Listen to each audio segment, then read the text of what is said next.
दोस्तों, आज हम आपको हाइब्रिडाइजेशन सिखाएंगे। ये हाइब्रिडाइजेशन कई बार एआईपीएमटी और बीटेक के एग्ज़ाम में पूछा गया है, जो कि नीट और जेई में भी आ चुका है। तो हाइब्रिडाइजेशन हमें सॉल्व करना है SF6 का।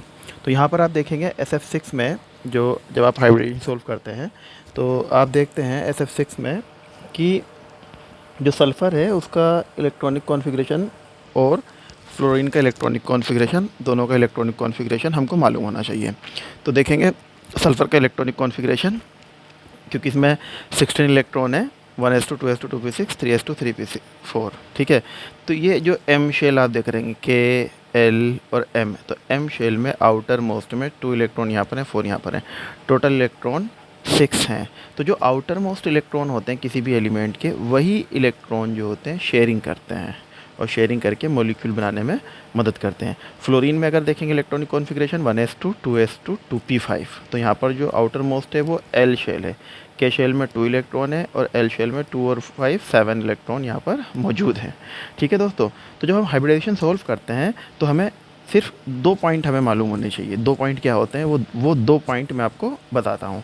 ये 2 पॉइंट क्या होते हैं कि जो बॉन्ड होते हैं 3 तरह के, ठीक है। एक सिंगल बॉन्ड होता है, एक डबल बॉन्ड होता है, एक ट्रिपल बॉन्ड होता है। तो सिंगल बॉन्ड में सिर्फ एक ही बॉन्ड होता है और ये सिग्मा कहलाता है। अच्छा, जो बॉन्ड बनता है वो कितने इलेक्ट्रॉन की शेयरिंग से बनता है? कम से कम 2 इलेक्ट्रॉन की शेयरिंग से एक बॉन्ड बनता है। तो जो सिग्मा बॉन्ड है वो 2 इलेक्ट्रॉन से बना हुआ है, ठीक है। तो ये सिग्मा बॉन्ड है, सिंगल बॉन्ड। और डबल बॉन्ड में एक सिग्मा है, दूसरा पाई बॉन्ड है। और ट्रिपल में एक सिग्मा है और 2 पाई बॉन्ड है। एक्चुअल में जब हम हाइब्रिडाइजेशन को सॉल्व करते हैं तो हम सिर्फ सिग्मा बॉन्ड को ही काउंट करते हैं। किसको काउंट करते हैं? सिग्मा बॉन्ड को ही काउंट करते हैं। और जो लोन पेयर होता है, इलेक्ट्रॉन का जो जोड़ा होता है, इलेक्ट्रॉन का जो युग्म होता है,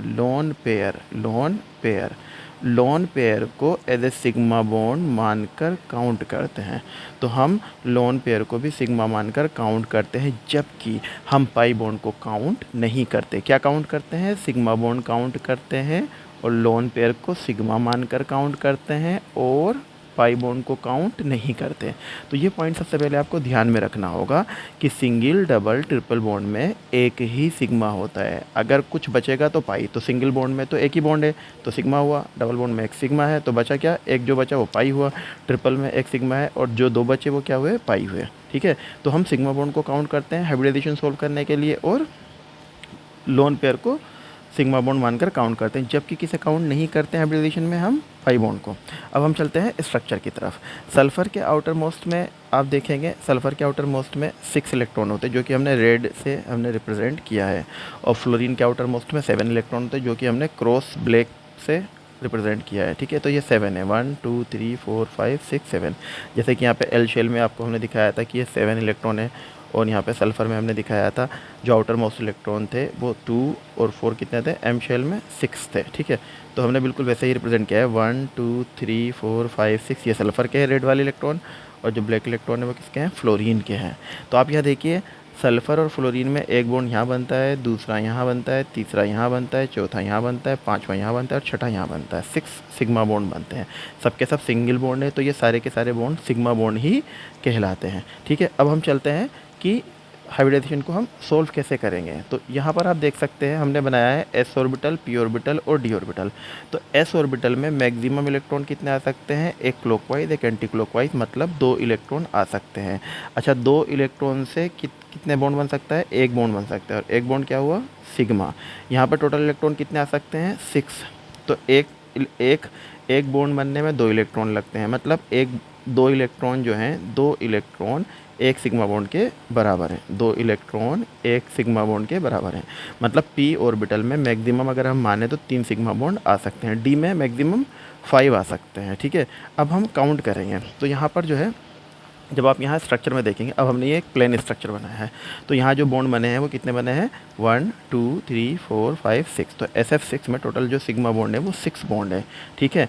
तो अब आप ये बताइए, जब S में मैक्सिमम 1 जा सकता है, 1 से ज़्यादा सिग्मा बॉन्ड जा नहीं सकता, P में 3 से ज़्यादा नहीं जा सकते और D में 5 से ज़्यादा नहीं जा सकते।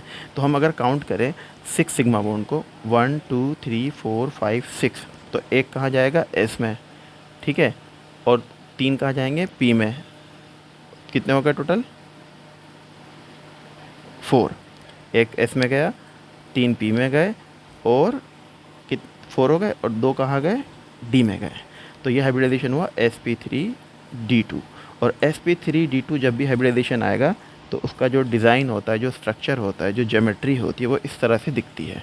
तो sp3d2 को हम कहते हैं ऑक्टाहेड्रल। क्या कहते हैं, ऑक्टाहेड्रल। ठीक है, तो जब भी sp3d2 आएगा तो उसे हम ऑक्टाहेड्रल कहेंगे। और क्योंकि यहाँ सारे के सारे बॉन्ड्स हैं, एक भी लोन पेयर नहीं है। अगर यहाँ लोन पेयर होता, ठीक है, तो लोन पेयर होने से इसका स्ट्रक्चर चेंज हो जाता, मतलब इसके स्ट्रक्चर जो होता, ज्योमेट्री जो होती, ज्योमेट्री तो तब भी sp3d2, तो जब भी sp3d2 आएगा तो ज्योमेट्री जो होगी वो तो ऑक्टाहेड्रल ही रहेगी, मगर शेप जो होता है वो बदल जाता है। तो यहाँ पे क्योंकि सारे के सारे बॉन्ड्स हैं, तो बॉन्ड्स होने की वजह से यहाँ पर सब के सब जो ज्योमेट्री है और शेप है वो ऑक्टाहेड्रल ही कहलाएगा। और sp3d2 जब भी आएगा उसे हम क्या कहेंगे, ऑक्टाहेड्रल कहेंगे। मगर अगर बॉन्ड्स के साथ साथ कहीं लोन पेयर भी आ जाए और हाइब्रिडाइजेशन sp3d2 आने लगे, जैसे मैं एक एग्जांपल देता हूँ, XeF4, तो जिनोन के आउटर मोस्ट में होते हैं 8 इलेक्ट्रॉन। ठीक है, जिनोन के आउटर मोस्ट में कितने होते हैं, 8, 1 2 3 4, और यहाँ 5, और एक इसके साथ आ जाएगा, ठीक है, और एक यहाँ बना देते हैं हम, और एक यहाँ। ठीक है, 8 हो गए, 1 2 3 4 5 6 7 8। ठीक है, तो एक लोन पेयर ये हुआ और एक लोन पेयर ये हुआ। तो अब अगर हम यहाँ पर हाइब्रिडाइजेशन सॉल्व करते हैं, तो यहाँ हाइब्रिडाइजेशन सॉल्व करने पर हम देखेंगे कि सिग्मा बॉन्ड जो बने, एक तो ये बना 1 2 3 4 और 2 लोन पेयर हैं 5 6। हमने कहा था कि हम लोन पेयर को भी सिग्मा बॉन्ड मान लेते हैं। ठीक है, तो अब यहाँ पे अगर हम देखें तो टोटल सिग्मा बॉन्ड बेसिकली है तो लोन पेयर, मगर हम इसे मानकर क्या काउंट करेंगे, सिग्मा बॉन्ड। पाई बॉन्ड होता तो काउंट नहीं करते, तो हम यहाँ काउंट करेंगे 1 2 3 4 5 6 सिग्मा बॉन्ड है। मतलब एक S में गया, 3 P में गए और 2 D में गए। और जब भी sp3d2 आएगा तो ज्योमेट्री क्या कहलाएगी, ज्योमेट्री कहलाएगी ऑक्टाहेड्रल। मगर यहाँ जो शेप है, शेप ऑक्टाहेड्रल नहीं है क्योंकि यहाँ लोन पेयर है। तो अगर आप देखें तो यहाँ पर जो शेप होगा वो आपको याद रखना पड़ता है, इसका कोई कंसेप्ट नहीं होता, ज्योमेट्री का कंसेप्ट होता है, शेप हमें याद रखना पड़ता है। जैसे जैसे हम प्रैक्टिस करते हैं हमें आता जाता है। तो यहाँ पर देखेंगे तो ये जो इसका शेप है, इसका शेप जो होगा, इसका शेप कहलाता है स्क्वायर प्लानर। स्क्वायर प्लानर इसलिए क्योंकि ये जो लोन पेयर है ये नीचे की तरफ इधर है और ये दूसरा लोन पेयर ऊपर की तरफ इधर है, तो ये दोनों एक दूसरे की इलेक्ट्रॉन डेंसिटी जो है एक दूसरे को कैंसिल करते हैं, तो इन दोनों से कोई इफेक्ट नहीं हुआ। और ये इसको अगर हम देखें तो ये स्क्वायर प्लानर, इसका जो शेप हुआ वो क्या हुआ, स्क्वायर प्लानर।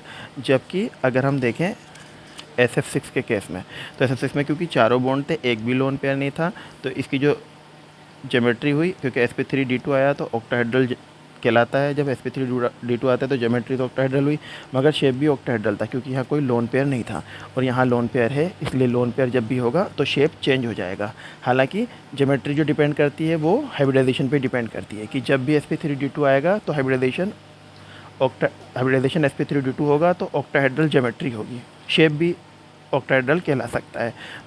मगर उसमें शर्त यह है कि उसमें अगर सारे के सारे बॉन्ड ही हैं, लोन पेयर नहीं है, तो ज्योमेट्री और शेप दोनों ऑक्टाहेड्रल कहलाएंगे। मगर अगर लोन पेयर आ जाता है जैसे इस केस में, तो यहाँ ज्योमेट्री तो अभी भी ऑक्टाहेड्रल है क्योंकि sp3d2 आया है हाइब्रिडाइजेशन, तो sp3d2 होने की वजह से अभी भी ये ज्योमेट्री क्या है, ऑक्टाहेड्रल है। मगर यहाँ पर जो शेप है वो इसका स्क्वायर प्लानर है। थैंक यू वेरी मच दोस्तों। अगर आपको हमारी वीडियो पसंद आए तो आप हमारे चैनल को सब्सक्राइब करें ताकि हम आपको इसी तरह के सारे नीट और जेईई मेंस के क्वेश्चन को सोल्व करके दे सकें, जो कि IIT में भी आए हुए होते हैं। वो सारे IIT के जेईई मेंस के नीट के क्वेश्चन हम आपको सोल्व करके देंगे। और आप हमारे चैनल को सब्सक्राइब करें, लाइक करें और हमारे इस सोल्व्ड क्वेश्चन को शेयर करें। Thank you very much.